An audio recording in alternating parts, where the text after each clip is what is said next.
Watch it go hocus pocus, lack of focus, the very uneducational podcast that bippity boppity boops your snoot with topics like witchcraft, paranormality, true crime, strange history, and everything weird and wonderful in the world. Today, Dani has finally broken from and isn't talking about a murderer or a sex bastard. We're going to be learning about folk magic. It's Mr. Justy, and I hear the phrase folk magic, I picture Bob Dylan sawing a woman in half. Bob is in the basement cooking up a magic trick. And fucking hell. And the grand wizard of our clan when it comes to keeping up. Oh no. Oh shit, I didn't even see that when I Oh no. and the wizard of our podcast when it comes to keeping us on topic. He always has a trick up his sleeve. It's Oisin Byrne. Oh no. And speaking of wizard sleeves, it's our hostess with the most chest. Finally, we get to find out how those jars of piss work. The spellbinding goody, Dani Thomas. Hey. I think that's like one of the more offensive ones. We're back. Yeah, it's pretty We're good. back, baby. We're back with a bang. I didn't even picture that whole. See, when I was writing that out, I was like, because clan, we're a little family. Anyways, I hear you're a racist now, Oisin. Apparently, the top one from what we've learned today. Actually, one of the hockey teams in the UK is the Glasgow Clan, and you'd so yeah. What? How's everyone's week been? I'm dying from the heat, and to put a perfect day and time on this podcast, I've just been out in the eclipse, the solar eclipse that's just passed over the UK and Ireland. Mostly just watched it on TV, did not watch it in person, but went outside when it got dark, which was nice. Yeah, it looked pretty cool. I could see it from like my window, but it was shady for a second and then it went away. So it's just see that all the time, but it wasn't too bad. Did you see it from where you were? No, I saw my eyelids because I've just been very, very busy at work. So I've been catching naps when I can. When the eclipse was happening, I thought it was safer to probably have my eyes closed because I would be the person out there who would just look directly into the sun and I would still be seeing that eclipse right now burnt into my retinas. That is a sensible approach to it. Danny, were you out charging up some bottles of piss? I wasn't actually. The worst part is though, my friend Mickey, Dusty's gonna say cunt. Yeah.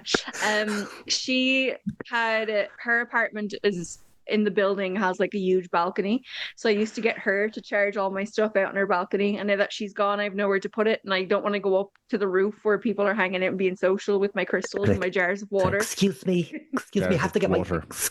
I'm just picking up some jars of piss and an amethyst. Sorry, you don't charge your piss, you charge actual water, so you can make sun water, moon water, and so you can make more piss.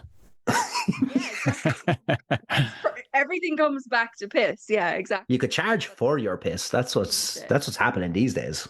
Yeah. I mean, yeah. I've had a few takers there, but I'm like, no, I need it for things that I'm doing. I bet if we keep talking about your jars of piss, which is what I do, then we will be able to merchandise and it will eventually lead to sales. Oh yeah, like proper labeled mason jars of piss belonging to Dani. 100%. I mean, and they are mason jars. Should we explain? Yeah, that's not a jar of piss, Dani. It's not dirt. You go ahead and explain. Dani pisses in jars, and she's going to be on a Netflix documentary someday, and I'm going to have to sit down in front of a camera with that violin music and be like, we thought it was a joke. We thought that's my favorite meme. No, I'll just be like, I knew that she was doing that. I knew all those crimes were happening. Yeah, so Dani is that right. But this is funny because when we first started this podcast, and we call it Hocus Pocus, lack of focus, because she's a witch and we're both riddled with ADHD. So this is the kind of thing. And we were like, oh, it'll be cool because like I'm interested in all things kind of like paranormal, all that kind of stuff. So I was like, that's my side of things. Dani will be the witch side of things. Then we started doing a podcast, and Dani's been like, I want to talk about this rapist, pedophile, murder man. Yeah. And then that happened every time Dani wanted to talk about something. Yeah. So I was so shocked but pleasantly surprised to hear that Dani was like, I want to talk about magic and witchcraft. So for anyone who's like just tuning in because they're interested in folk magic or whatever, it's an ongoing joke, but also it's true that Dani has jars of piss at her apartment that she uses in spells, and that isn't a normal thing for people, and she should stop and be kicked to death. That is not that's not exactly what it is. So I don't keep jars of piss laying around. I have no use for fermented piss. All right. If I know I'm gonna do a spell, I will collect my first morning's piss, use it in the spell, and then that's it. And that's not every single spell. It sounded so like romantic. Just so casual. Like, oh, as I ways and I meet the dawn chorus and I gather my first morning's piss. But the stark reality is you're squatting over a mason jar. Yeah, in the shower. Yeah. That's, but like, and again, and it's not every time that you need it. So I brought a little show and tell, no piss, I promise. For other things that you might only just occasionally need. Okay. So before the podcast today, I went to Katay's graveyard, which is my favorite graveyard to walk around, and I got some graveyard dirt. Oh. Right? Katay's, I've wrestled in Katay's community. That's where Attack Wrestling was based. Well, mine was for a UK Hammerlock in like 2003. So I'm old, but yeah. Katay's, Anyway, sorry, go on. So the cemetery is like 250 years old. It's a really, really old graveyard. And I go there all the time just to walk around it because it's really nice. I love graveyards anyway. And I like to just sit, chill out there. I'm a big goth. But I'm going to tell you how you go about collecting graveyard dirt, because I think that's really interesting just because I had to do it today. So you can't just walk up to a grave and just dig up a random person's graveyard dirt. Good. Don't do that. It has to be a graveyard that is familiar to you. So you would have had to have been there before. You can't just show up at a random graveyard. You have to spend time there. So sit, walk around, do whatever, like just basically like make yourself known. You have to bring an offering each time. So I like to bring flowers. I'll just stop on my way up, and you put them not on any particular grave because you're not taken from any grave. You don't know these people. You put them inside like the entrance to the graveyard. And then you sit, and then you go and you find somewhere that's not a grave, just like a random kind of patch that's dug up. So there was they're planting flowers in the middle of one of the greens. So I took it from that. And you never take more than you need to take. You can also take coins, which I do, but it's like higher denomination coins. If you throw coppers at them, they're gonna come back and fucking haunt you. But okay, that's how you. So is this a Jewish graveyard? No, it's like all. Oh, for fuck's sake. Just checking. I was just checking. What time is it? We are 7 minutes in and they've got some anti-Semitism going on. Guys, it was a joke. It does have its own section for Irish people because it is of course we have our own little dirty corner. Rightfully so. But, bishops and stuff, and mass nun graves, and they have like mausoleums and everything. It is a really cool cemetery. It's really, really worth like walking around if you're ever in Cardiff. It's right outside the city. It's just like about, I would say, a 20-minute walk from the city centre. It's really, really nice to walk around. It's just like nice if there's squirrels and stuff, but then also there's like they don't really upkeep the old graves that much. So there's you get your spooky vibes from it. You get your spooky vibes, but also there's a lot of rabbits that pull up bones out of the ground. Oh shit! So you're like walking, These, and there's these just a sound. femur. That's on the very side, weird, rabbit. You're telling me a rabbit is yeah. pulling a human femur out of the ground? What's... Well, yeah, like there's little bones that'll pop up all the time because they're burrowing and they're bringing everything with them, and like obviously the Okay, graves are right. there from like the 1700s, so it's like just bones everywhere at one side of the cemetery. And I think because they're protected, they can't actually do much to either like trim it back or clean it. So they do like what they can. That doesn't like disrupt the footpath, but they're not allowed to actually maintain the graves because they've no permission because everybody died like 200 years ago. But it is really, really cool. Like there's lots of like plaques and stuff, and it'll tell you. And then there's like the other side is like it goes like it's split into two separate graveyards because it's that big. And the newer side is all like obviously the newer graves, but this one is just like the other side that I like to go to is all the old ones. And then there's one guy, and I love to sit by his grave because he's buried with his wife, but then he had an adjoining grave behind his, like attached. So like For his hooer. that way for his hooer. No and way. The best. And her name is Maud, and I love sitting with Maud. Maud is great. And then I don't know if you guys have like heard this story. There was like some kid who lied about her age to join the army during World War II. She was 14. She was like, her plane was shot down over the British Channel. What? Her plane was shot down. Yeah. In World War II. Mm-hmm. So she was in a plane. Yeah. She okay. Pretended to be a boy. I'm not doing okay, right? Because this is where like I was just because I was like, there's if I haven't seen like a biopic about this where the girl who pretends she's a boy but a man and then gets shot down. You can Google it. Oisin's there, Google man. Oisin. What am I looking up? She was 100% just reading like the news. I was just looking at the notes of the show. What am I looking up? So there's I forget her name, but she's a little girl. She's buried in Cathay Cemetery. She was shot down over the Irish Sea in World War II. Over the Irish Sea? Yeah. Well, good. She was coming in the wrong direction. So good stuff. Down you go. Maybe turn yourself to the Jerry's. You shoot. That's a woman's sense of direction, like a fucking shopping trolley. She was, oh yes, let's go fly a plane into the war and then go to neutral Ireland on the other side of you. It's good that you're in the fucking graveyard now, you dumb bitch. Oh God. Anyway, so and then there's another massive section of it which is nuns and priests and bishops. I stay away from that. I don't like that part of the graveyard because they're all bastard and cunts, and I don't like nuns. I just like to stay near the folk that had the modest little gravestones and just died with no one belonging to them. This is obviously like a non-denominational cemetery then, like it's just...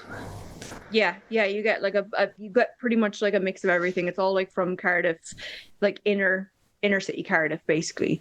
And then so I have found something about this woman. So Louisa Maud Evans, she went up in an air balloon, and she was over the Bristol Channel, and it all went wrong, and she crashed into the water, and there was like thousands of people watching at the time, and it took 3 days to find her body. Her body washed up in a place called Nash near Newport. Don't turn your back on the wolf pack. That's where the really nice lighthouse is, Nash Point. Yeah. That sucks. She could have done with some folk magic, huh? Probably. Anyway. So what actually counts as folk magic? Oh, there's too much that counts as folk magic. So I'm going to try and get into it. So I've broken this episode down as best as I could. This is going to be however many parter. I don't know, right? But I will kind of do my best. So folk magic is not one ancient religion that's spread around the world. It's a modern umbrella term for thousands of local practices ordinary people used to protect themselves, heal illness, find love, curse enemies, locate stolen goods, predict the future, protect livestock, ensure fertility, communicate with spirits, and generally deal with the terrifying unpredictability of life. Those practices developed independently, borrowed from neighboring cultures, merged with official religions, and constantly changed. Historians increasingly treat magic, religion, medicine, and superstition as overlapping categories rather than neat boxes. So, what actually counts as folk magic? Very broadly, folk magic means practical supernatural practice embedded in everyday community life. It usually differs from ceremonial or high magic because it does not necessarily require elaborate philosophical systems, formal magical orders, expensive equipment, Latin grimoires, astrological calculations, or years of occult study. Historically, a village practitioner might know how to charm a burn. So a charm... What's charming a burn? So a charm can be... So you say, hey, you ugly bitch, nice tits. Oh, okay. I'm just going to add some levity to this podcast today because I've got nothing to. I have no knowledge of this. Like, it is to change something. It is to speak over something. So it's basically like, we can kind of pull it back to one of your episodes, Oisin, where it would be like, this doesn't hurt anymore by the power of like whatever. Like, do you know what I mean? Power of Christ compels you. Yeah. You speak over it and you can pull it out. And that's another I'll get into it later on, but there is a Wexford kind of folklore story about this, which I'll get into that later. But anyway, stop bleeding with spoken words. Protect a baby from harmful supernatural influences, which everybody seems to hate babies. This, like, folk magic is just my baby's going to be murdered a lot. Well, I think as well, like, because these practices are so like ancient and old that like when infant mortality rates back in the day, like, so people were just like, oh, it must be the spirits. So it was like, you're just praying to the world that your kid will survive. Yeah. And it's like I've mentioned before when we were talking about demons and stuff like that, like there are specific demons that their whole thing that they rule is crib death. Yeah, our whole Lilith episode was kind of like the origin of that was like about she's here to steal your babies, kind of. Yeah. So make an amulet, remove the evil eye, which you can do with an egg, and I'll tell you how to do that later. What are these sentences you're saying? They work, right? Remove the evil eye, which you can do with an egg. You said that like it was so like like we can get it. Easy to do. But removing the evil, what's the evil? Like what's the evil eye before you go like? Either of you. Yeah. So evil eye would be negative energy sent your way by one person who wants you to fail, who wants to see bad things happen to you. Right. They might not necessarily be actively casting it on you, but if someone is hating you that much, like say someone's going on your Instagram like, I fucking hate this bitch, I hate her. Like giving you bad juju with like energy. Yeah, that's evil eye. That's putting Right. And you can see how that happens. And if any of you want to get an egg to do it, it'd be a lot of fun because you can do it on this episode and it's really easy. I don't got no eggs. I actually should get some eggs. Oh, she doesn't have an egg? No. Not on me. No. Okay, I got a couple of eggs for you right here. So basically how you do that is how to see if someone's sending you energy is you get an egg. I know it sounds insane. I'm like saying it out loud now and I'm like, fuck. But you get an egg, you rub it all over your body, right?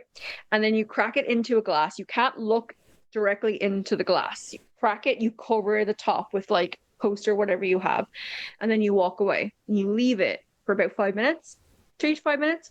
You go back, and however the egg settles in the glass, you'll know there's a curse. So if it's just flat, nothing, no one's sending you evil eye. If it's spikes and webs, then you've got evil eye on you. And when you're disposing of it, you have to basically just say that you banish evil eye, whatever you want to say yourself.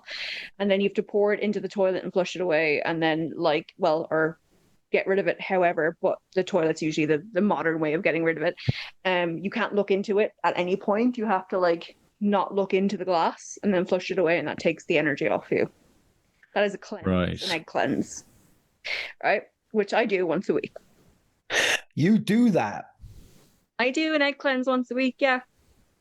And I right? very rarely have like webbing or anything because I do it so often. But yeah. Or because eggs don't do that very often. Yeah.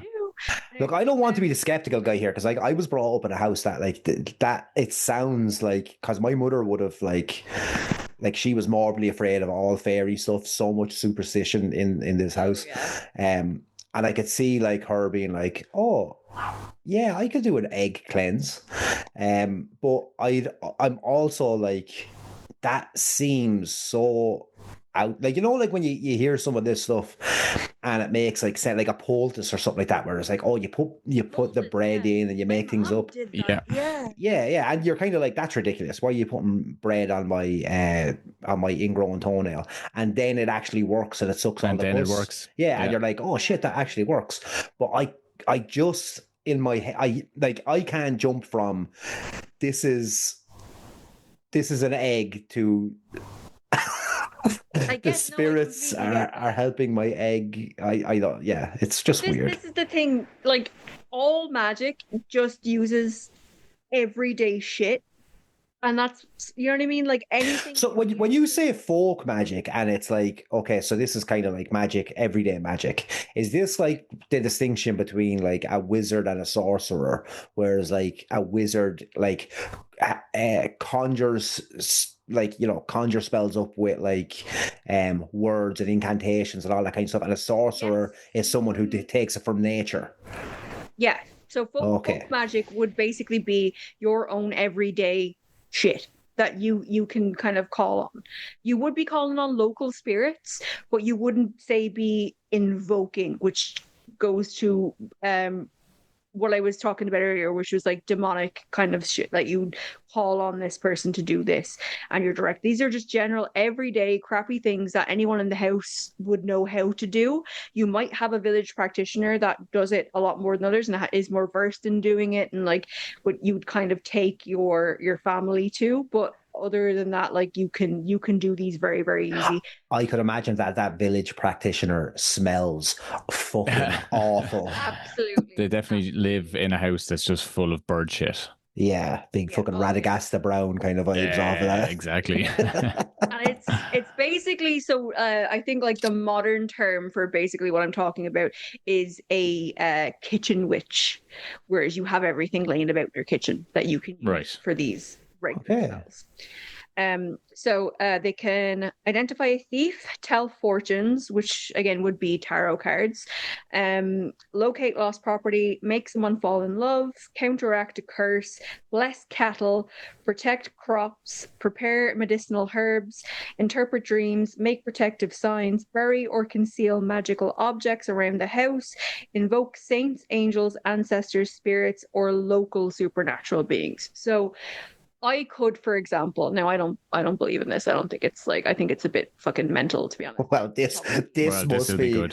This must be fucking out there. It's like if the egg rubbing lady is like, I don't believe in this shit. But an egg, like, all right, okay, like an egg, right? How? Well, let's try and weigh this up here, right? So on this side, I have an egg. I'm rubbing it on my body and I'm cracking it into water and I'm seeing where it spikes, and then I'm like, negative energy, flush it away. Or I'm going to the shitty, dirty river by me and talking to the river spirits and telling them about the boy that's broke my heart. Which is less crazy? Oh, hold on. Wait, I see. They're both as fucking dumb. No, they're not as dumb as each other, but which is crazier, which is harder to conceive, right? If they were put in front of you, right? And you were told, like, one of them is definitely, most certainly real. Which one would you say is real? The river one. Yeah. Bet you a spanner in your fucking works. I'd go with the river one as well. 100%. Some fucking lunatic rubbing eggs all over their body, or going out to nature and putting your feelings to nature. I used to have a tree I used to talk to, and it was like fucking therapy. I get that too. But like, I just mean invoking river spirits. Does that not sound a lot more mental to you than, say, rubbing an egg and being like, an egg spirit? What's stupider, the river spirit, which fucking every culture in the You're fucking gonna get me world Yeah. cursed has now by my carton of eggs has sitting on the named- Yeah. side. I'm just like, yeah, sorry that Sorry. I don't believe in the Dawn Farms spirit of fucking eggs. And anyway. So but you you genuinely thought that we were going to be like, oh yeah, the person at the egg. river is why wouldn't crazier. you? I The know. I egg- just mean, why wouldn't you though? The egg If thing you is were- so contrived compared to like going down and talking to a river It spirit. is. Though. I actually want to go and talk to a river spirit now. Yeah, I'd be up for that. Do it. Yeah. Like, Only I don't- the canal is closer to me, and I can't imagine a canal spirit being as The great. canal spirit's definitely not good. Like, that's I'm the canal spirit lad. Definitely What's on the heroin. crack? Yeah, there's like I just have a wharf by me, so I'm not getting anything but gay dead fishermen. That's all that's gonna be down there. But yeah, so the same person then who would carry out all of these practices might regard themselves as completely Christian, Muslim, Jewish, Hindu, Buddhist, or part of another, religious tradition. So it's not like they were like Like the magic isn't their religion. yeah, they're not like a witch that lives in the woods. These are just these practices that they would kind of put in place. Yeah. Okay. Again, why it's kitchen witch. Folk magic has historically lived inside religion just as often as it has lived outside of it. The sharp modern distinction between religious prayer and magic spell often makes far less sense when looking at historical communities. Medieval European manuscripts, for example, freely combine medicine, botanical knowledge, charms, astrology, prognostication, and religious material. Dani, what's procrastination?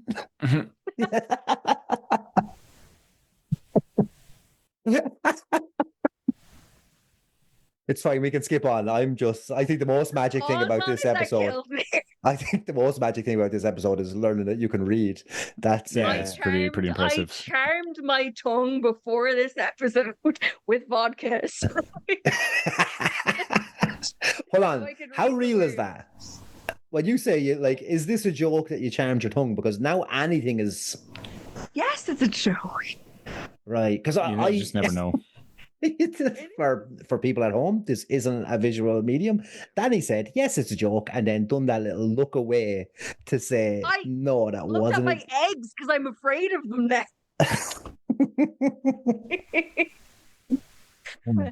So, folk magic is probably older than writing, so we can't actually reconstruct a neat first magical practice. Humans were using pigments, burying the dead, making figurines, wearing unusual objects, and performing apparently ritual behaviors long before writing existed. Archaeologists are understandably cautious about automatically calling every strange prehistoric object magic because we cannot ask its maker what it meant. This is really funny because a bunch of shit, did you see all that shit with the British Museum? And then they had all of this shit that they brought over from Egypt, and they were just like, yeah, we have no idea what it was. Sex toys. Borrowed. Yeah. Sex toys? Yeah, like just things like medieval sex toys that just... Apparently, Cleopatra had like a dildo that she filled with bees. Yeah. Bees. Yeah. I heard Yeah. that too. Right. Well, it's a good way to, Get your buzz. Yeah. But Yeah, there you go. Love honey. That Egypt. Yeah. It's the kind of thing of like... Go ahead, sorry. No, it's just funny that you're talking about like how magic kind of like it's been spoken word for so long. Like obviously, like in Ireland, we'd have a culture that probably predates even like Celtic Ireland back to like Newgrange or whatever, that has like those at least like what we are construing in our minds, because we can't fathom what this kind of culture would have been like, that we're like, oh, they obviously thought that this was magic or cosmic or whatever it is, because the only kind of clues that we have is that these sites that they built were kind of astronomical in nature. Like they followed patterns that would have been seen in the sky. But then you kind of jump to, okay, then they obviously believed in magic because, they have certain rituals or whatever, and then over time you get the different spoken word kind of mythologies. Like we talked about the Dagda last week or the week before, and when we're talking about that, those stories would have been there before writing. The reason why we know these stories is because a bunch of Irish monks wrote those stories down. Yeah, they were handed down person to person. Handed down to the first guys who actually wrote in Latin or Old English or whatever it was that they were writing in. So and those are all magical stories, those mythological stories. It's all very cosmological and astronomical, but it's by nature, these are all magic beings, magic beings. Sorry, that sounded like magic beings. But yeah, so that's, and even when you come up through history, you've got so many of these stories. I've been looking into the Knights Templar recently, where those guys, that transcends all of the religions of the time. Because when they were talking about they were on the Crusades, and there's guys over protecting Christians from Muslims and protecting Jews from Muslims, all this kind of stuff. But really, there's the backstory of that, where it's we're not over there just setting up banks and protecting people. They were all looking for these mythical, magical objects. Yes, so the manna from heaven and the Ark of the Covenant, all these kind of things that are these magical stuff. So that practice has prehistory, and now today we have Dani sitting up here rubbing eggs off herself, thinking that she's gonna fucking get magic. But magic has been in our culture for so long. Yeah.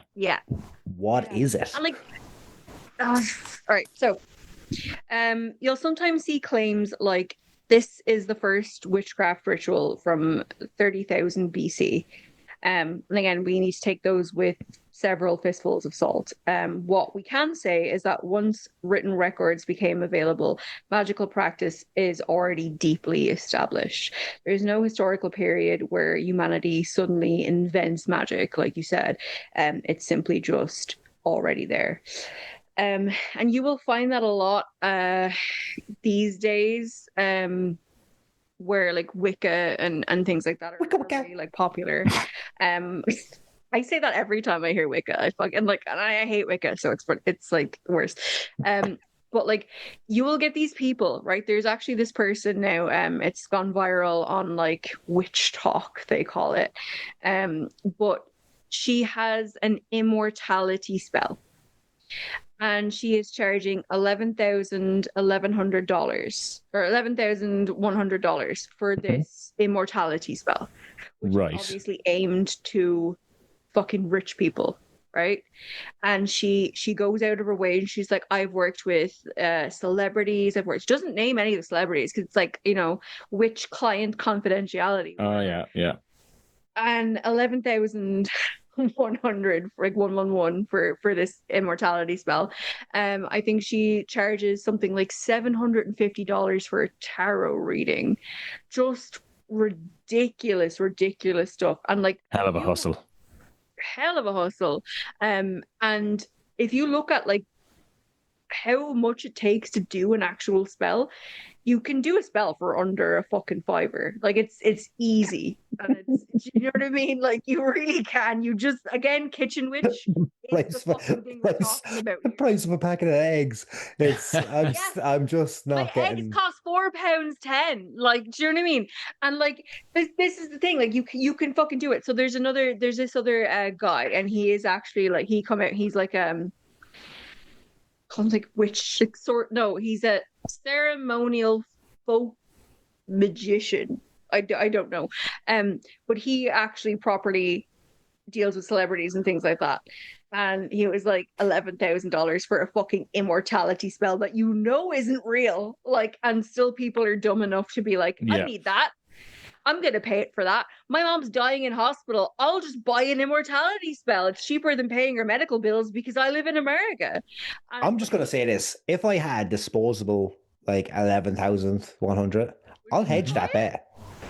really? I'll hedge it. Yeah, but like, I don't have to believe in it. But you know what I mean? Like, You're gonna fucking stick your name in a fucking lemon and like literally carve a symbol on a black candle, and you're like, yeah, fine. That's her business. 11 grand. See, for me, right? If I was, let's say, if I had like You fuck know, you I buy money, my candles in bulk for $5. I get 100 of them for $5. that's your business, Danny. If I had fuck you money, I'd be spending 11 grand on that candle. Like it's just hedge. 11,100.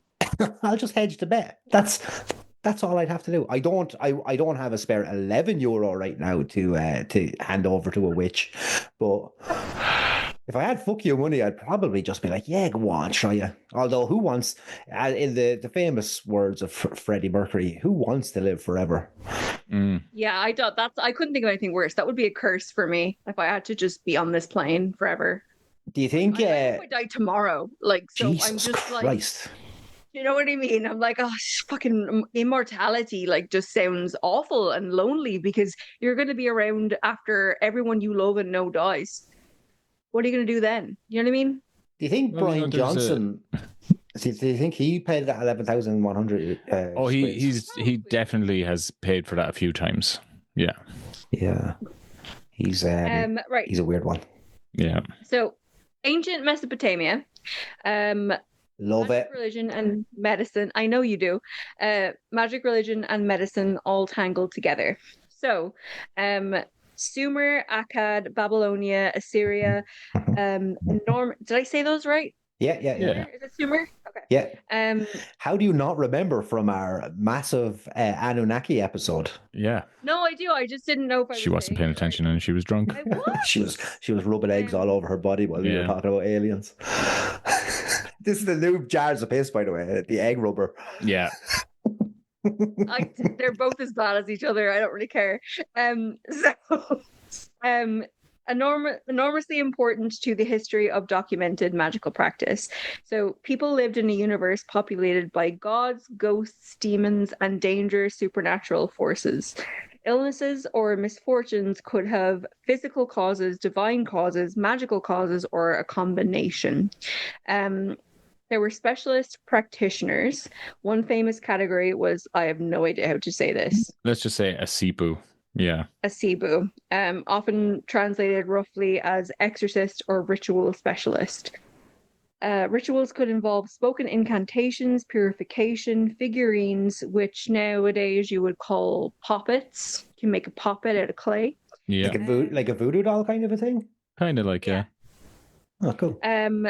Plants, fumigation, and appeals to divine powers, which would be the invoking of like the spirits and things like that. So another recurring ancient idea was magic can be fought with magic. If a person believed they had been bewitched, rituals might identify, bind, repel, or symbolically destroy the hostile force. Again, goes back to the egg cleanse. You do your egg, you crack it, you see that you got the evil eye, you flush it down the toilet, and it's gone. So this is kind of like now people are in the midst of putting protection on themselves because someone is attacking them with magic. So magic isn't just this passive thing anymore. Now we're using magic to hurt people against other magic. Yeah. Okay. So for example, curse, counter curse, witchcraft, bewitching or unwitching, evil eye, protective charm, and then spirit attack, exorcism. So these are all different types of magic, like spells or incant, or what way does that work? You would go again. So say you're cursed, you want to counter curse. You're dealing with witchcraft. You got unwitching. This is like Pokemon types.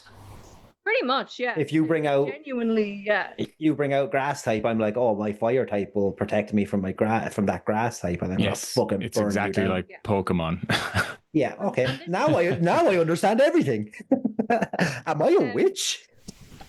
Yeah. Just think of like eggs as like the elderberries. Do you know what I mean? Rare berry. Yeah. Okay. Yeah. Yeah. You know, Or does Oranberry. that make more sense? I'd imagine it would be. Oranberry, Yeah. Yeah. Does Yeah. that make, Okay. does it make more sense? So yeah, again, like, and then a huge amount basically of magic has historically been defensive rather than people trying to be like, I'm an all-seeing powerful sorcerer. It is basically Right. fighting an invisible enemy. It's, it's like, it's kind of, well, this tragedy has befallen my house. I must be cursed. Now I have to do an uncrossing, like Yeah. that kind of a way. So ancient Egypt, magic was literally part of the structure of reality. So Egypt is especially fascinating because the concept, usually translated as Heka, was not simply illicit witchcraft. Heka was understood as a divine force or power that could be used by gods and humans. So magic, medicine, and religion could therefore operate together rather than being opposites. Egyptian magical practices addressed extraordinarily ordinary problems: illness, childbirth, dangerous animals, death, and protection. And amulets were everywhere. Oh, hell yeah, they loved an amulet. They do, and the Eye of This goes back to the Lilith episode we were doing. Remember, it was all protection is amulets, and if you have the demon's name on an amulet, if you know the demon's name, that protects you. That's the name itself is the spell to keep the demon away. Yeah, like the Eye of Horus amulet and the Ankh amulet are two of the most well-known Egyptian ones. Yeah. That it's mad, like how much like little like crossover you get with a lot of this stuff. So when you talk about magic and you're like, oh, here's what like everyday magic is, and then you kind of go, oh, that actually pertains, because like even when you were talking about magic fighting, like I was going back to Aleister Crowley and what's his name? William Butler Yeats and Aleister Crowley having a magic fight in up and down the stairs. They were just drunk. Or on opium, I imagine. But like definitely opium. It's just really interesting to see that, like, when we talk about this, it's like, oh, you can go back to like a previous episode, probably not the McCarthy episode, but like, episodes with magic involved, that's like, oh, there's so much crossover from just this, like, and even like the fairies, like the Samhain stuff that we were talking about as well. I'm hearing a lot of stuff that is like, there's just so much crossover. Sorry, I keep derailing to be like, this is cool. No, you're fine. No, it's like, and it's true, because there's so much of it that like, I'll get into this a little bit later, like just spells that have like a variation. So like there's certain herbs, say, that like the Western world can't use because they're indigenous, and then apparently it's bad luck because it's not from that, that practice. So if you use herbs from, say, like a closed practice, it's bad juju, and like you'll get like, cursed or whatever. So the likes of, say, like white sage is Native American. So anyone who uses that is just automatically cursed. White sage. White man should not be using white sage or Palo Santo or anything like that. But anyway. Free Palo Santo. Hey. It actually got sent to me. So I had when I was doing like my witchy thing on my TikTok, I had this company reach out to me, and they're like, oh, we'd like to send you like a witch box. And I was just like, cool, whatever. A bunch of herbs. I can use herbs and candles all the time. And they sent like white sage and Palo Santo, and then I had to be like, oh, I can't use this. I'm gonna fucking get murdered in my sleep. So do you think in Gaza there's a woman rubbing an egg off herself, being like, this will keep the IDF away for another day? God. Probably. I mean, if she hasn't, she should have, because it's clearly like, you know what I mean? That's what's wrong. It's working. That's what they're doing wrong. They're over there not rubbing eggs off themselves. Yeah, they should just deliver aid, and it should just be boxes and boxes of eggs, and then they'll be fine. Yeah. Jesus Alex, Christ. cut that, please. Don't cut it, Alex. I want my stance on Gaza to be known. More eggs. That's it. More eggs. Fuck it. Get the flotilla. What's a frittata flotilla? That's what we need to get out there. That's what we need to get to. He likes eggs. Yeah.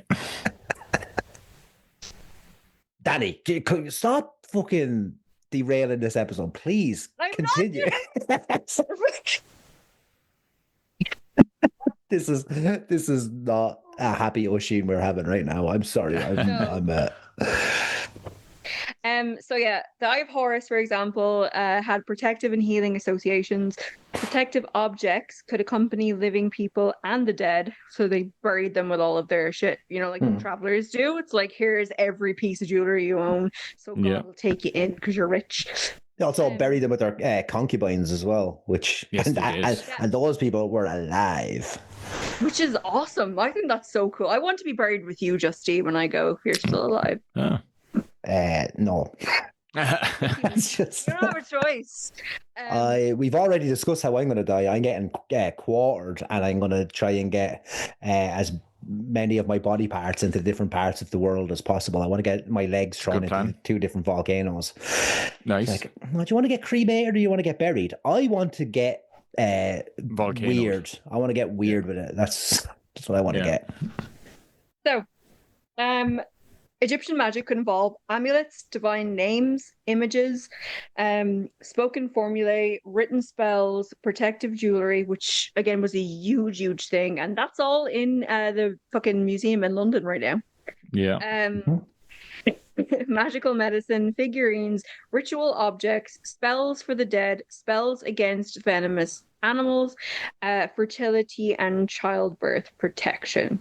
And again, something that we're going to encounter constantly in folk magic is healing plus religion plus magic are not separate departments. So priests connected with healing divinities could simultaneously function in roles we might retrospectively call magical and medical. Yeah. So, yeah. Like a druid being like, or a shaman or something like that. They're the medicine man, but also the priest. This is what. Yeah, because like the connection to like the earth and understanding how like plants and herbs work is seen as like a spiritual connection with the earth. Right. Okay. Yeah. That makes sense. I think you would see a lot more of that when it comes to like the Native Americans, because there always is like a medicine man. They're always so in touch with the earth. You see it more over there. And then like I think that the trope of it all is if you've watched any fucking Western where it's a white savior fucking thing. Dances with wolves. He gets shot, and then like the medicine man brings him back to life through like magic and healing and stuff. Yeah. And then, I think the more, and I'm going to use air quotes here, primitive, because I don't want to offend anyone except for the Israelis. The more primitive a nation is, a land, a people and a land is, then we always get that kind of, the people are close to the land, and they like, so again, like you said, the Native Americans, that they, all of their stuff is like, they've got gods that live within the sky and the land and all that kind of stuff. And then we've got like indigenous Australian tribes that would have, they have the dream time. So they have a whole magic realm. Yes. It's the trope of the mystical native. Like it's like in say the Lone Ranger, Toto. The Native American, he's the I felt mystical... the rains down in Africa. Exactly. But it's that trope of the mystical native, and then it's also like in movies where it's like the mystical black man, where there's a black person who has like this bigger spiritual connection. Maybe they know voodoo. Like it's this. What was that the trope James has come Bond? from this. The really racist James Bond movie. The Haitian one, the really racist James Bond movie, and like if you've got Live and Let Die, Roger Moore one, where he goes to Haiti and it's just all voodoo. It's pretty racist. Or Die Another Day. No, that was Brosnan. Yeah, was it? I love Brosnan, but something to do with dying. He does the better Icelandic accent than he does an Irish accent, and he's Irish, but whatever. Another thing, while I have him here, you can say, is familiars. Oh yeah, huge. But so you can Your cat is. Protecting me from anything, by the way. Yeah, I was going to say your cat is just the grumpiest looking little spa that I've ever seen. I know, I love him. He's the best. But yeah, so familiars are another thing where which is just because I don't get to that until like 3 episodes in, but he was next to me and he's never next to me. Is familiar would be something that would take a hit that was meant for you. So witches can choose to have a familiar or not. I personally don't think anyone cares enough about Ferguson to hit him in the face, so it's fine. It looks like he's already been hit in the face. That's the flattest face cat I've ever seen in my life. Looks like he got bet with a shovel. Like, I paid £1,000 for him to look like he was bet. Jesus Christ. Can I just? White women love deformities in animals. That's what we pay for. I don't want to have. I'm just gonna have. I typed into Google racist James Bond movie. It's most of them. Yeah, let's just say. But there's this one here is You Only Live Twice features Sean Connery's character. But anyways, the Sean Connery thing, that's controversial in itself. That man does not give a fuck. But Sean Connery's character going undercover in Japan using yellowface. So fake eye makeup. I've never really watched a lot of the James Bond movies, so I don't really know. But Sean Connery on his own is just... Yes, when a woman doesn't give you the last word, she deserves a little slap. Also, who was it that played him on that SNL episode? Perfect. Yeah. Oh, fuck. That's so good. It's... What your mother said last night. Yes. Suck it, Trebek. It's the Jeopardy one. Yeah. It's... Suck it, Trebek. Three, a combination of 3 and 5. That's fantastic. But like, Live and Let Die is the one we were thinking of. It is Live and Let Die. Yeah. So it's the Harlem gangs and voodoo. No, that is hold on. Live and Let Die is blaxploitation tropes and aggressive racial caricature. It doesn't say which one it is, but it's 1973, so that would be Height of blaxploitation. Yeah. Timothy Dalton. No, it's Roger Moore. It's Roger Moore. It's Roger Moore because Roger Moore 100%. Was directly after Connery, wasn't he? Yeah. Where was Dalton? Dalton was later on. He was on Her Majesty's Secret Oh. Service. Wasn't that him? No, that was the guy who did one movie. George Lazenby. Lazenby, yeah. Sorry, that's my bad. Timothy Dalton only did like 2, I think, maybe 3, and he was the most psychotic Bond. He was the Bond where, like, if shooting someone once was required, he would attack them with a flamethrower. Oh yeah. Nice. If I was a cop and I had permission to put someone down, I'd be like, over and over again. I'd be the one that gets dragged online. Wow, that's racist. Whoever. I'm like, because of me. I didn't say it would have been We know what color you were thinking. Yeah. Any color, you especially. Milk bottle white is what the color would be. Yeah, eggshell. I am. Aye. Rub me on your body. Right. So. Ancient Greece and Rome. So the Greek and Roman worlds give us an enormous surviving magical record. This includes curse tablets, so usually thin pieces of lead inscribed with someone's name and a request that supernatural forces bind, punish, or hinder them. These days you call them a petition. And it's just, you just write it on paper. It's not that deep. Like, no one has lead just lying around, and they shouldn't have lead just lying around. This is true. You will just get poisoning. Yeah. I know where there's loads of lead lying around. So they were sometimes deposited in graves, wells, or other places associated with supernatural access. Again, wells and stuff like that, rivers, river spirits, that's a whole thing on its own. I will get into that in a later episode. Is that's the running water kind of trope, like the like we say, what is it because we talked about this before as well with ley lines and stuff like that, and if you wanted to get rid of like a spirit, I think you were talking about it with Cromwell's ghost that time, and you were talking about if being on your intention, the river carries it away. Right, okay, yeah. So running water is kind of magical. And do you think that's stupid, Dani?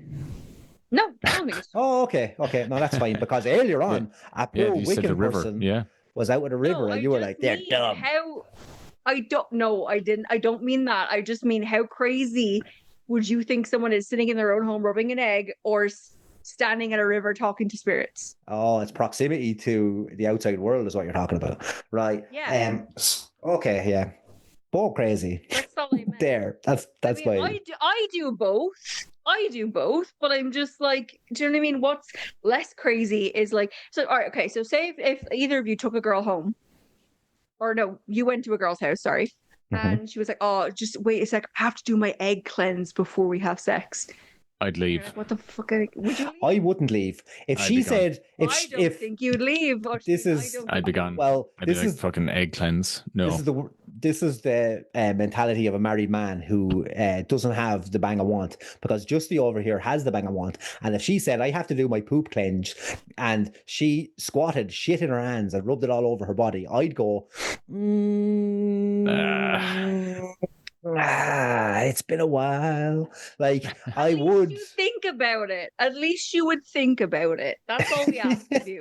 To just think about these things. All right. Anyway, Yes. so love magic. Some rituals sought attraction, affection, or sexual desire. Others were much darker and coercive.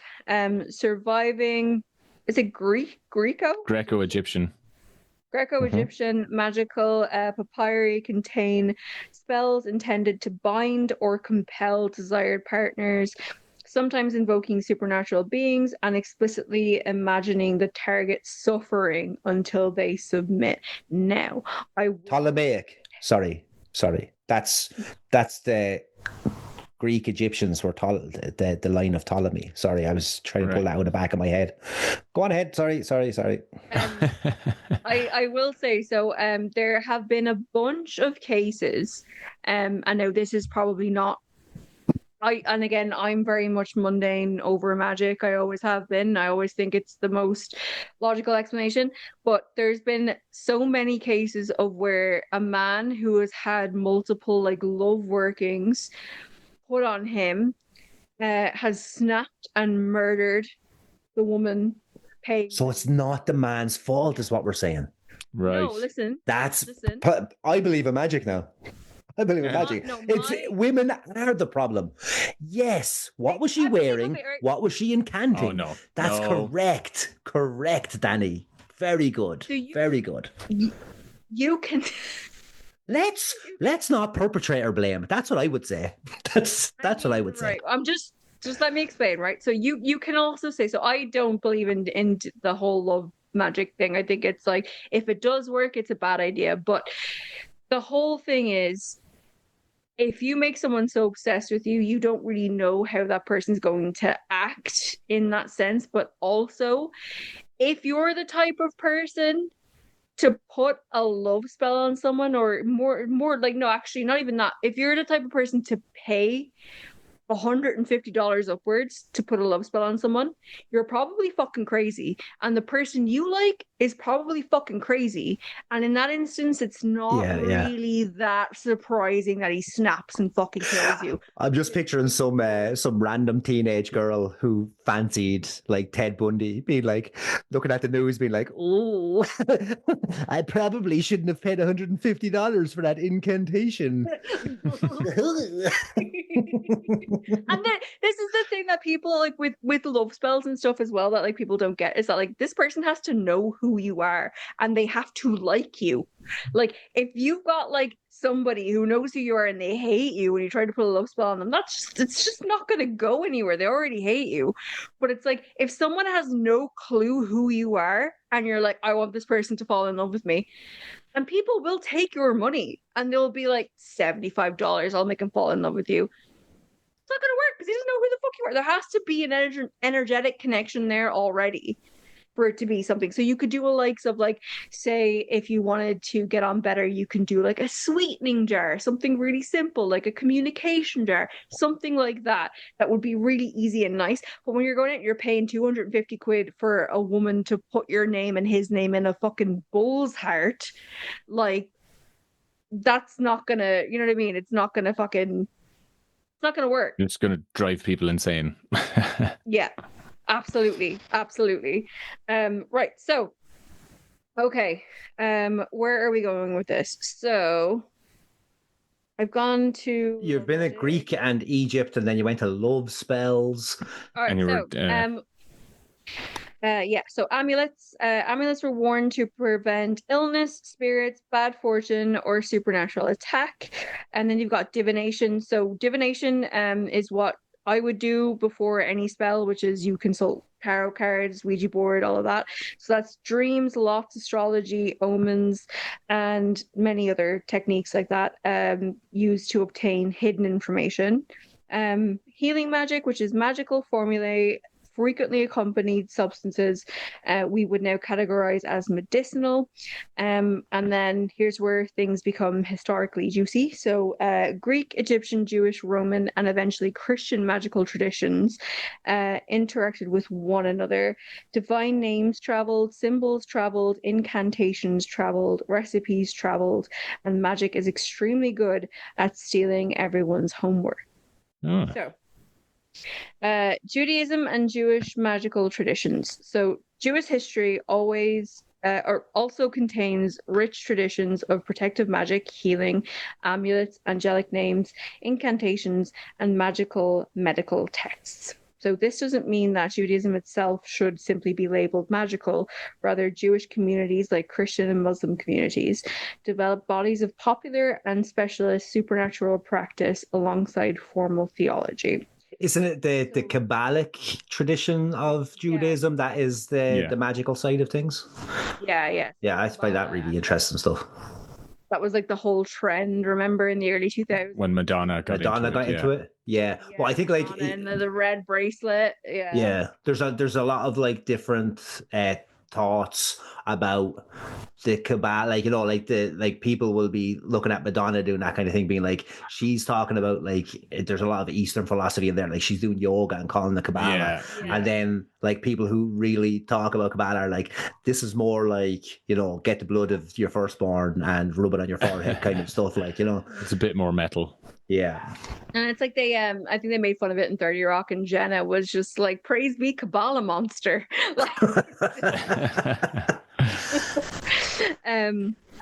So one extraordinary British library manuscript from the 16th century.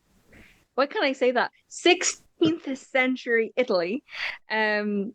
I'm not attempting to say the that. Tree of Knowledge. It does have the Italian name, but I was like, I'm not going to try and say that. Is this like what's it called in Norse mythology? Is Regal or something like that? Hadat. It's like Hadat. Yeah, or the Tree of Knowledge. Right. That contains around 125 magical recipes, including material concerning healing, love, curses, and amulets. And now, the funniest thing about this is that I have like this book. It's really, really old, really outdated. It's just like encyclopedia of like 5,000 spells. And it's like, you can do this like regular spell, and then you have to go to a crossroads on a Sunday in March and then bury it. But you also have to have a man named Stephen spit on the grave after you've done it. Like, just all this weird shit that like you're just kind of like, this isn't just convoluted as fuck, like. Yeah, it's like, it's a fun book to have and to read through, and like just the things that these people actually would do these things. Like, you know, I have to find a man named Furio, and I have to wait until the third Sunday in March, and then he has to come with me to spit in this egg, and more eggs. Lots of eggs. Lots of eggs. Eggs are because they're considered as life-giving. Yeah. Even though basically they're just discarded. Yeah, they're just discarded womb, or pretty much. So Jewish magical material also influenced and was influenced by surrounding Mediterranean magical cultures. This becomes important later because Jewish mystical and magical concepts were sometimes borrowed by Christian ceremonial magicians, often heavily transformed in the process. So Christianity did not simply wipe folk magic away, and we've talked about this a lot when it comes to Christianity in Ireland, and basically just because they just take take like traditional stuff and pagan stuff and rebrand it. But pretty much, yeah. And like a lot of the practices that you have, like in Catholicism, say, where you are eating of the body and you're drinking of the blood. And they're like, oh, that's not a cult. That's not, that is ritualistic in the higher. But that traces back to like it's funny. I was looking up like the kind of, not looking it up, but like it just came across me, like, which is the that's what she said, the history of wine and how it's involved in like Christian rituals and stuff, where it's the body of Christ, but like that all comes from more magic rituals from the Greeks, where they would have been worshipping what's our buddy's name, Dani, from Greece, Dionysus. Dionysus, yes. Yeah, so that's like, so now we're doing Christian, like we're sitting up at mass being like, this is the blood of Christ, but really the Greeks were like, wow, this fucking grape juice is really making me feel funny. It must be Dionysus, the god of frivolity and fucking exactly. So like they were like, okay, now we're going to drink the blood of Dionysus, and then later on, again, because Christian is just the guys are like, oh, Judaism part 2, but let's grab all the good stuff of all the other religions. Scissor. Judaism. Jew fast, Jew furious. There we go. There we go. Yeah, so Judas. I love it. Yeah, so like the sequel of Judaism is the New Testament and Christianity, but like what they did when they were, and again, like a lot of Christians will be mad at me about saying this kind of stuff, but like they just adopted a lot of like rituals and sacred days from different pagan religions, including like Celtic, Greek, and Judaism. Like it's just all that kind of stuff just mashing together. What they did, yeah. Sorry, I'm derailing again. I will have to say though, and it pops into my head every single time. Dionysus is Zach Brannigan. Oh yeah, 100%. Hell yeah. It's the lure. Champagne. Champagne. No, and it's called champagne. Oh God! Look who came crawling back like a bird on its belly. Birds don't crawl. They've been known to. I actually should like volunteer my voice to Futurama. You should. I think that was really good. That's a Billy West. That was a Billy West sounding. They've been known to actually. Yeah. Well, let's go. Let's go. Right. So Christianity did not simply wipe away folk magic.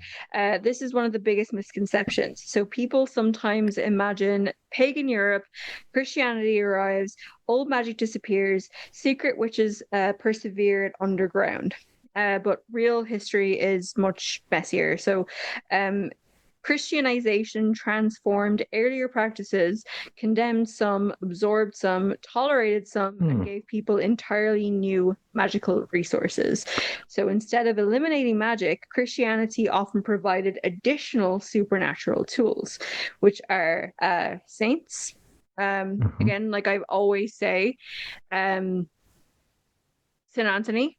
Would use St. Anthony if I lose something? I'm like, do you know what I mean? But I've never found that doesn't work. I will still ask St. Anthony. Right. You have your relics, you have your holy water at the door. Like I think like my sister still actually has the little well at her door that you put your fingers and you bless yourself before you come in.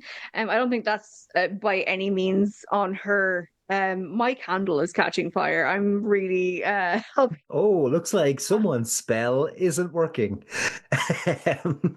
No, I put too many herbs too close to it. Oh, quick, throw a jar of piss on it. She burns her fucking apartment down. Imagine just talking about magic and then burns her apartment down. It's out. It's fine. It's okay. We're good. It's fine.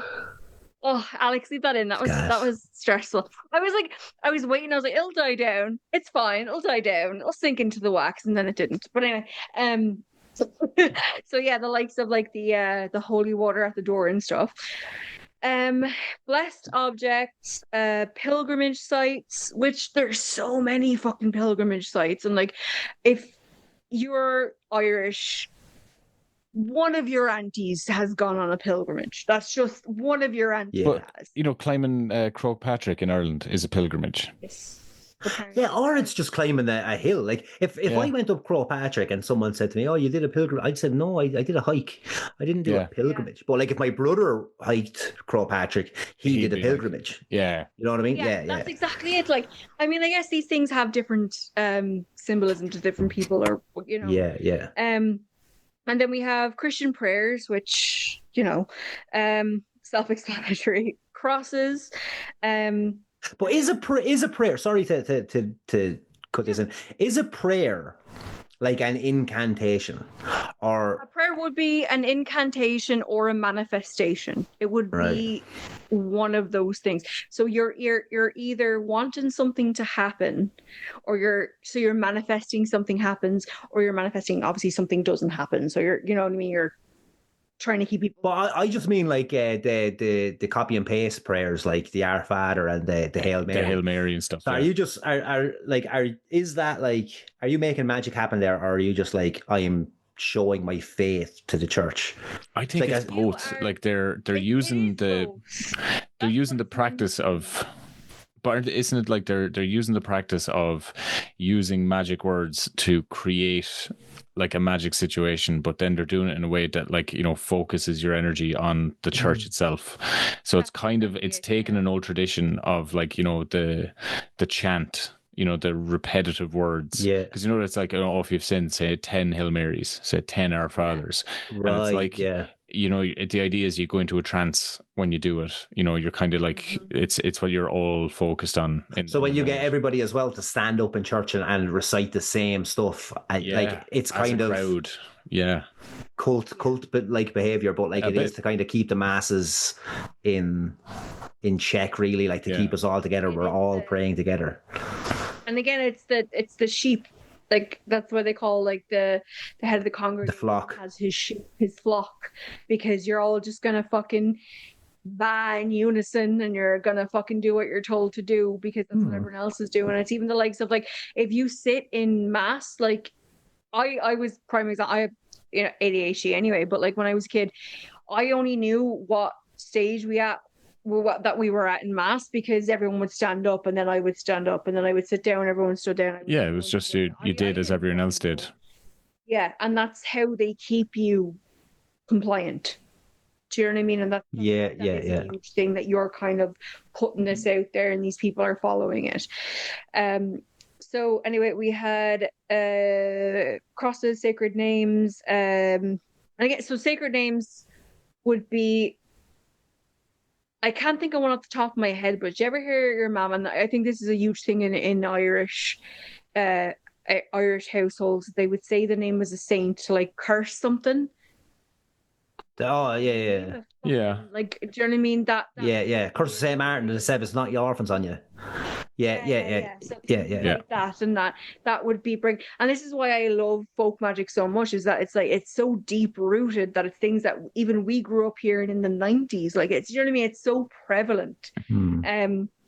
And then, well, like the use of names as well goes back to when we were talking about Lilith and stuff, and like the Jews, who probably the Kabbalic Jews would have been big into this with Yahweh being the God, but like you could never say the name.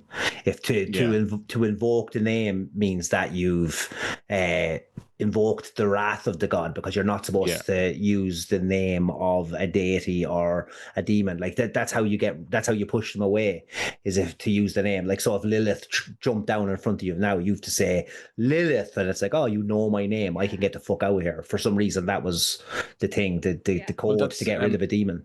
That's why, like, when we like swear words, we call it cursing, because they're curse words. The word is to create a curse, and it's something that's made its way into like our everyday vocabulary. But we're still talking about the word having the power to curse another person or object. Oh, this goes back to etymology, isn't it? Yeah. Oh, I love this stuff. It's awesome. And like the thing is as well, when it comes to speaking the demon's name, a lot of that is it kind of, the vampire trope kind of leads into that a little bit, because it's when you shine sunlight on a vampire, it just disappears. When you're like, I see you, focus, name. Like, yeah. I've never put that together in my 40 years of life. That it's the acknowledgement. It's the cast. The confrontation is the acknowledgement that is a thing. Okay, you're there. I'm literally shedding light on the situation. You're not. You're not real. And then that's so the name thing. Lilith comes down. I don't know why I'm invoking this fucking demon. Yes, I know you. Oh shit! Yeah.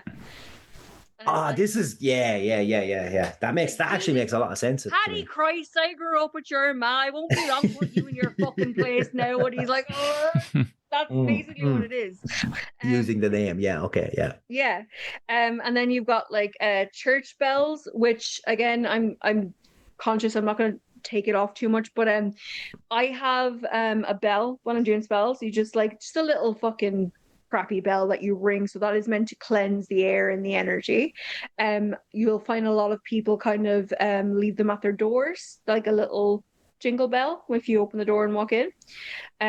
Is Justy frozen and gone forever? He is frozen. Is he frozen and gone forever? That's okay. I'm going to keep talking.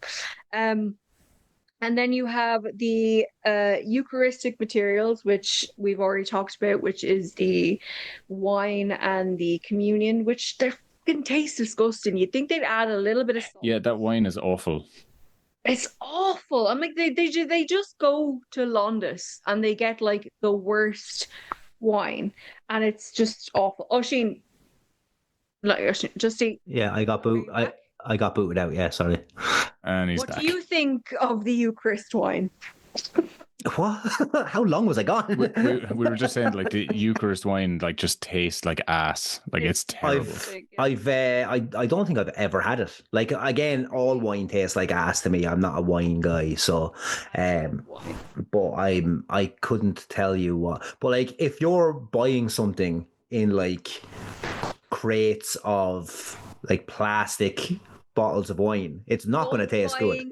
Code Catholic Church. Yes, yeah. Like if you, I was getting a good deal. Yeah, I was an altar boy, and Oisín, you were an altar boy same, also. Yeah. So like when you go back into like the oratory or whatever it's called, the rectory.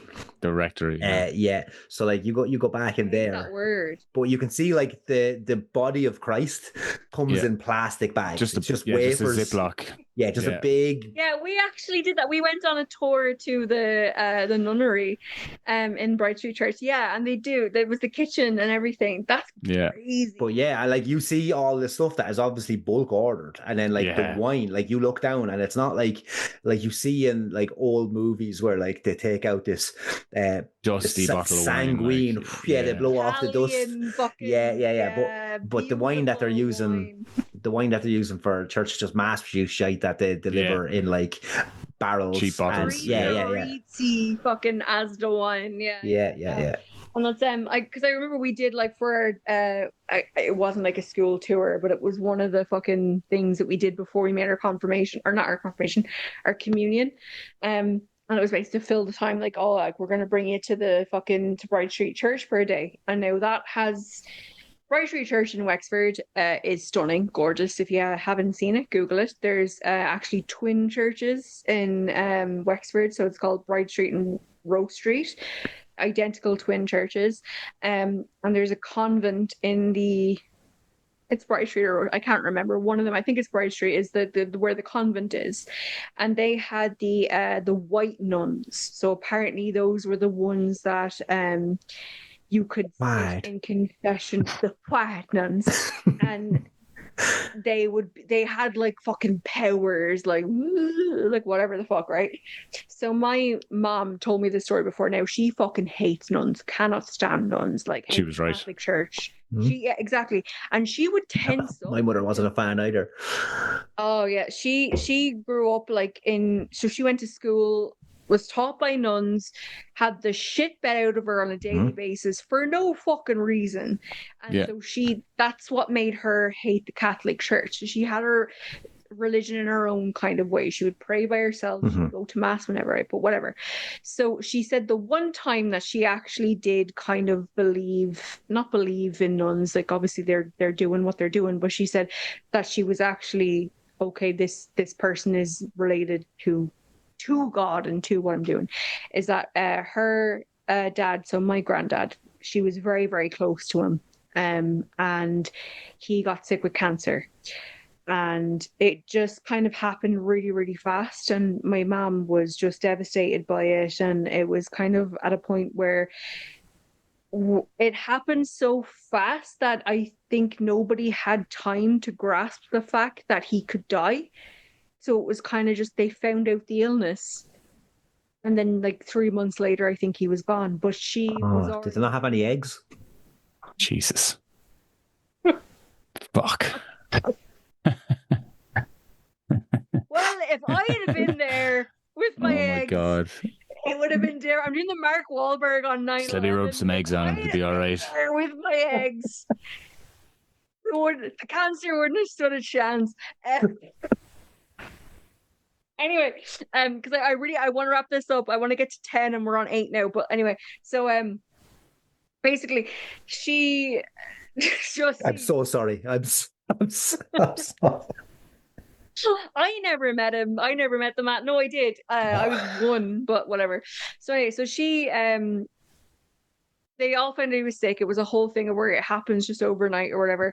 And she was in Bright Street Church where the convent was or whatever, and she found herself just like walking around Wexford town. So she's from Enniscorthy, which was 14 miles away, which at that time you needed a fucking overnight and a horse and cart to get. Yeah, sure, you might as well be from Bunclody at that stage. Sure, Jesus. So she was just like, she was walking around town. She said she's just putting in the steps or whatever with my oldest brother at the time. And she said she just went in to say a prayer and light a candle or whatever. And she sat down and she was just sat there and she was just staring. And this nun, all in white, came up to her. So now you have your different kinds of nuns for your different, I guess, levels of Christ. I don't know how it works.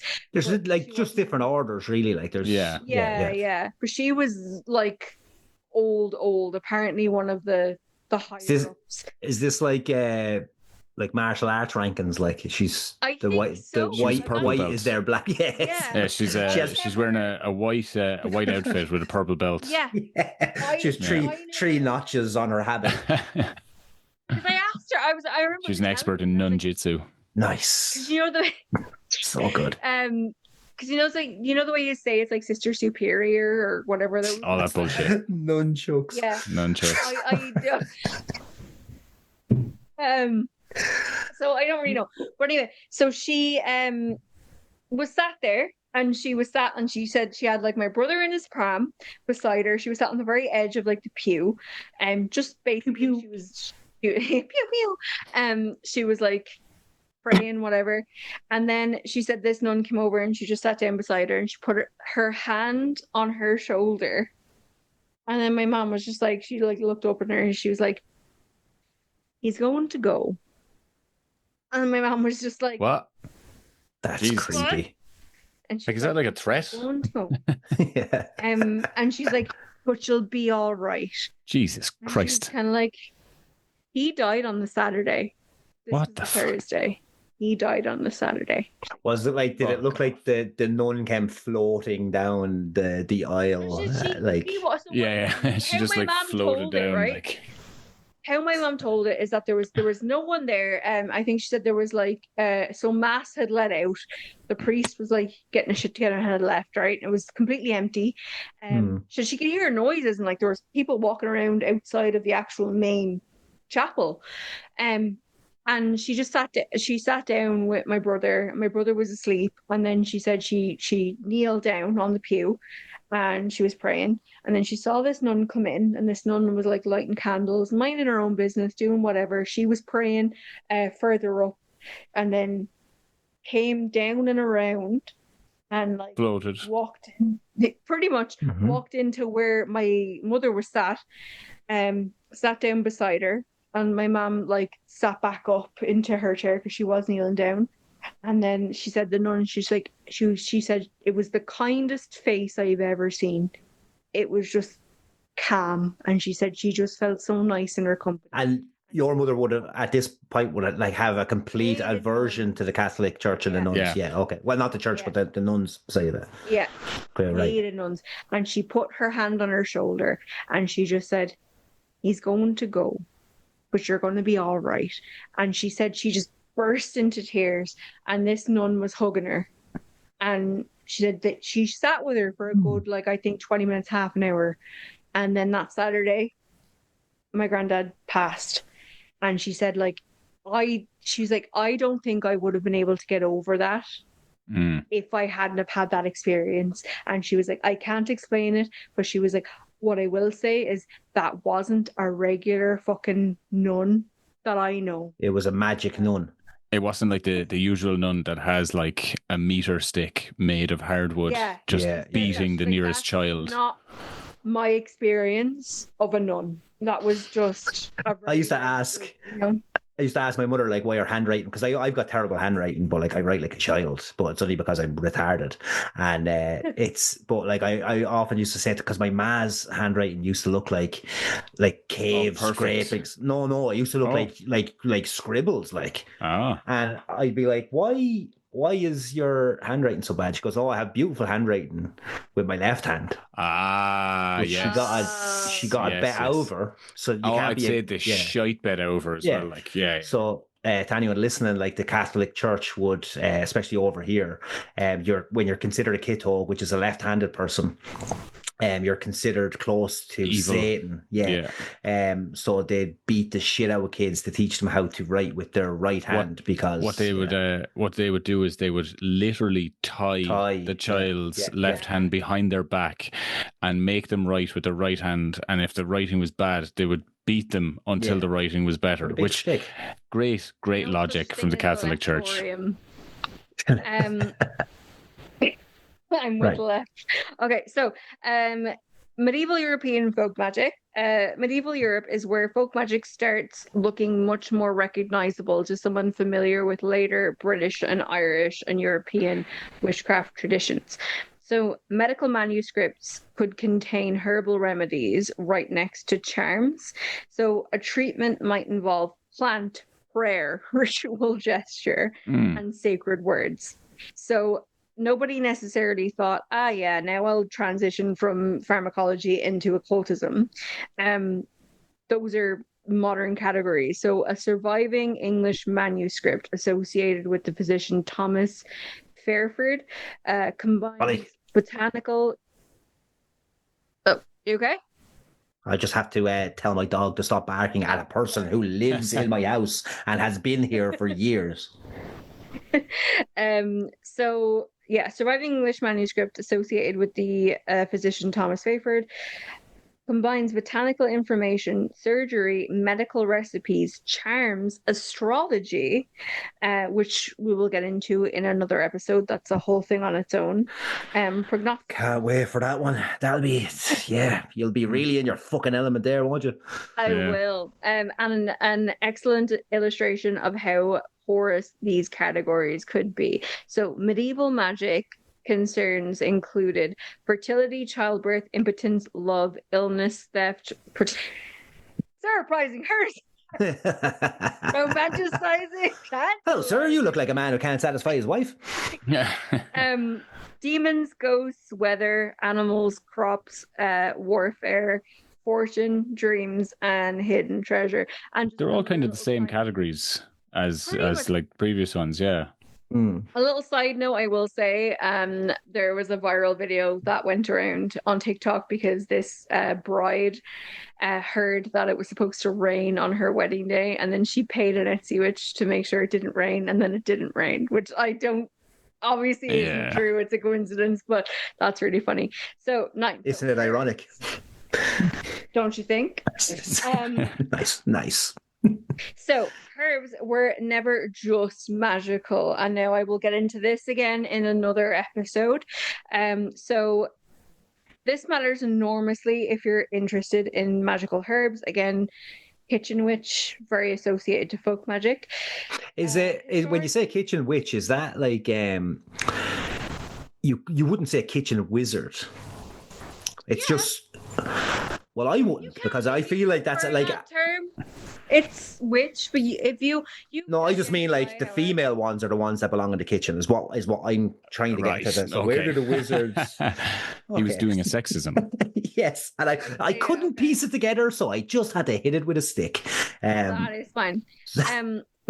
But yeah, the reason that it's called kitchen witch, you can find it anywhere. So, if you have, say, a spell that you need jasmine for, tea bags. Jasmine fucking tea bags cost you like £1 in Morrison. Yeah. Like you can snip open these tea bags for herbs. Like nothing has to be like you don't have to fucking buy a bunch of. They're also ones that you can easily grow yourself in like your windowsill. Yeah. Yeah, and they're more powerful if you do grow them yourself because you're like putting your energy into them. But also it's like, have you ever tried to buy, right? And the worst thing is like I don't want to say like rare herbs, but like say licorice root. Right, you can't get it in a supermarket. Oh, you can get them in a fucking box of all sorts out there. Get it on Amazon, right? And it's like a tenner, but then you have a fucking drum of licorice root. So it's like it's weird. But anyway, so historically, plants could possess several identities simultaneously. So a herb might be medicine because it genuinely had physiological effects. Yeah. Symbolic because of its color, shape, growth, pattern, and carried cultural meaning. So, for example, if you're doing a love spell, you want roses because obviously red, love, passion. Yeah. Religious substance because it was associated with a saint, deity, or a festival. You could have Jezebel root in that case if you're doing like a sex magic working, because it basically is a round part and then a spiky part that comes with the root, and they separate and they go back together, and they separate and they go back together. Oh yeah, male female parts. Yeah. And then a protective plant because folklore basically said that it repelled witches, spirits, or evil. And then just a magical ingredient because it appeared in charms, and because historical pharmacology was based partly on trial and error observation and partly on symbolic theories, there wasn't really a clean separation between herbal medicine and plant magic. And this is one reason modern lists say things like, so rosemary equals protection. Rosemary is also one of those herbs that you can use in everything. They say that that's like a umbrella herb, like what it isn't. It's you know what I mean? It's like O negative blood. It's like a universal donor. Like yeah. So it might be associated with remembrance, funerary customs, purification, marriage, medicine, scent, household life, and protection, depending on period and location. But traditionally, it is actually just used as a protection herb, or what's the word I'm looking for? It'll come back to me. I love how me and Oisin are so baffled by this. Yeah, we just we can't help you. I don't know. Whatever. No, You've been saying words all day. I have no clue of any of them. Protection and what's the word? Oh, divination. Divination. Right. Yeah. I never would have got it. No. So this is my last point, and then we're going to leave it here. We will pick this up on my next episode. So the evil eye may be one of humanity's most widespread folk magical concepts. Now, I'm sure you've all seen the evil eye, which is that bead that you get. It's the blue little thing with it's usually a blue piece of glass that then has like the white circle and then the pupil on it. Yeah. Yeah. It's big in Turkey. I was gonna say, I was like, Yeah. any family member in the 90s who went to Turkey brought you back a fucking evil eye. An evil eye, yeah. Yeah. Okay. Yeah, we had one in the kitchen.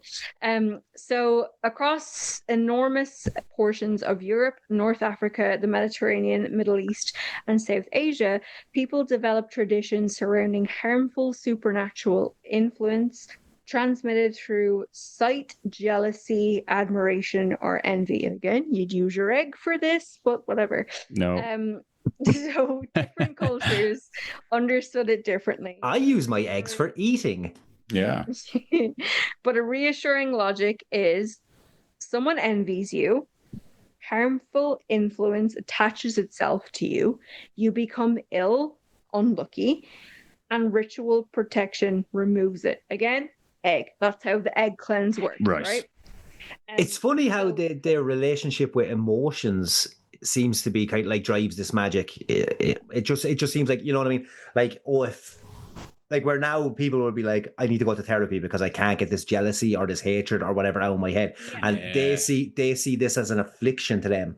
So we don't have therapists to talk it out. So maybe we'll spit it into an egg and throw it down a river or whatever the ritual is. But it just seems that's like where I've been going wrong. Like, if you're not spitting into an egg and throwing it down the river, I don't know what's wrong with you, pal. I know. Like, why are you eating ashwagandha when you could be spitting into an egg and throwing it down a river? Honestly, I think honestly it would be fun if both of you did an egg cleanse at some point and then reported back just to see.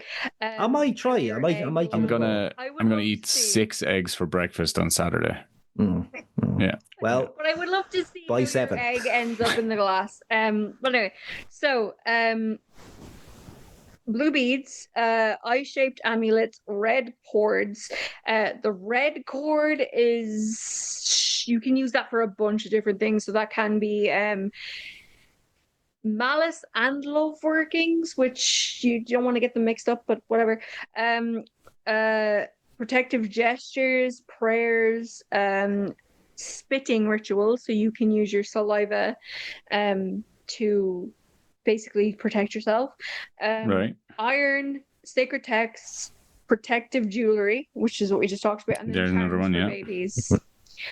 So people would hang the evil eye on their baby's cot. Above a cot, yeah. Yeah. Cool. Okay. Yeah. So babies, again, were often considered especially vulnerable.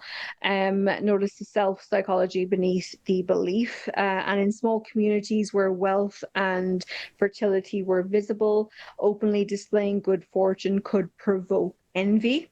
Yeah. So that's where you would need the evil eye. You would need that to ward off. So a lot of homes would put this like on their door or next to their door, like just to kind of fight that off. And then folk magic often provides cultural mechanisms for managing envy, illness, and unexplained misfortune. And they do say, we're going to finish it up here now, but all of that tends to be put on you when it comes to envy, illness, and misfortune. And people say that is because someone has the evil eye on you. And when you are going through maybe a streak of bad luck, they say to do the egg cleanse to see if someone's put something on you or you're just going through the path that you are meant to be going. Yeah. Like I do like the idea that like folk magic just comes from a closeness to the natural cycle of the world, and it's looked at as this kind of like kitschy kind of unscientific thing, but it's actually a really good understanding of the world around us when we were closer to nature, when we would actually grow herbs, when we would actually know what plants did, and we would use them for the benefits that they have for us.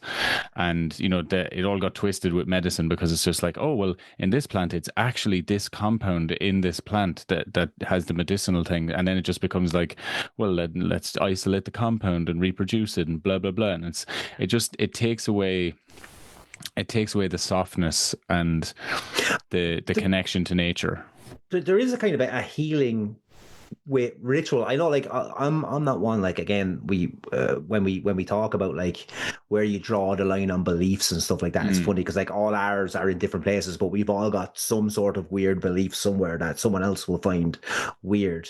But like I love this like just this last point here about like where Danny's talking about emotions and that one, like that's actually after like kind of spinning at me is like, oh, like so culturally people were trying to understand where negative emotions come from, and then like they have to bring that into stuff, and then like again, and then you balance out the stuff as like, okay, we know that there's like this leaf here has a calming kind of a nature, or you know, this makes me feel this kind of stuff, lavender baths, so like, and then we're using nature to kind of to like sort out our physical ailments, our emotional ailments, stuff we can't control or can't explain, like the weather or like misfortune, like stuff like that, and it all kind of comes into this big umbrella term of like what we're saying now is folk magic, but really like culturally it's probably like a mixture of so many different things than just people believing in this thing has magic properties. Yeah, because it's like, you know, herbalism plus, you know, deity, herbalism plus mysticism. Yes, you know, It's interesting. Like it's so kind of like the waters are muddy there, where everything is kind of this one kind of like this is really kind of, I can't wait to see where you go with this, Danny, in the future, because like I want to know, when do we branch off, or it's like as you were saying, like you know, finding the compound that makes something like, so when did science take over medicine rather than faith, or when did, like, you know, like this kind of stuff, and when did religion and nature separate? You know, this it's and it seems to be a lot more recent than we would imagine, because like we're still talking about in medieval times, Danny, we're still talking about all those things being kind of like still like we're giving you medicine, but we're also chanting on top of the medicine, because that's also going to bring that out. Like it's just it's fascinating. Like I love this kind of stuff. I was thinking about the other day, it's like you put lavender in like a little drawstring bag and put it under your pillow to basically intensify your psychic abilities in your dreams. But then you've got Febreze being like lavender bedroom spray. Yes. Like, you know what I mean? It's funny how it kind of, it does. We've commercialized magic. And lavender pillow drops, you know, to help you sleep and stuff. And it's a lot of it is still like, now it's seen as like, oh, you're doing whatever. But these things, like, I mean, like my and I think on the next episode might be fun to do, to show you guys my altar and all my herbs and stuff. Which are there like to do different things and different spells, and they're still used today in like medicines, like, you know, you got like mugwort, St. John's wort, that's all still used. It is, and you know, but it is just kind of like, it's just we lost that way a little bit, but we lost the magic, better probably, literally. but we lost the magic. Fucking hell. And that seems like a good place to and on that note, I was going to say, you're not going to get better than that. I've loved this. Thank you, Dani, so much. It's like really enjoyed it. This one here, thank you, because this is like the softer side of Dani, where it's like you're not like, oh, not talking about murder, and it was really interesting to see where you took this, because again, I had no clue what we were actually going to be doing today, and I loved it. And that all being said, ladies and gentlemen, thank you for spending some time with us here today. This podcast was produced by Alex Quinn. I've been Justy, he's been Oisin, she's been surprisingly pleasant. Dani Thomas, thank you so much for hanging out with us for a spell. Goodbye. Slán. Slán.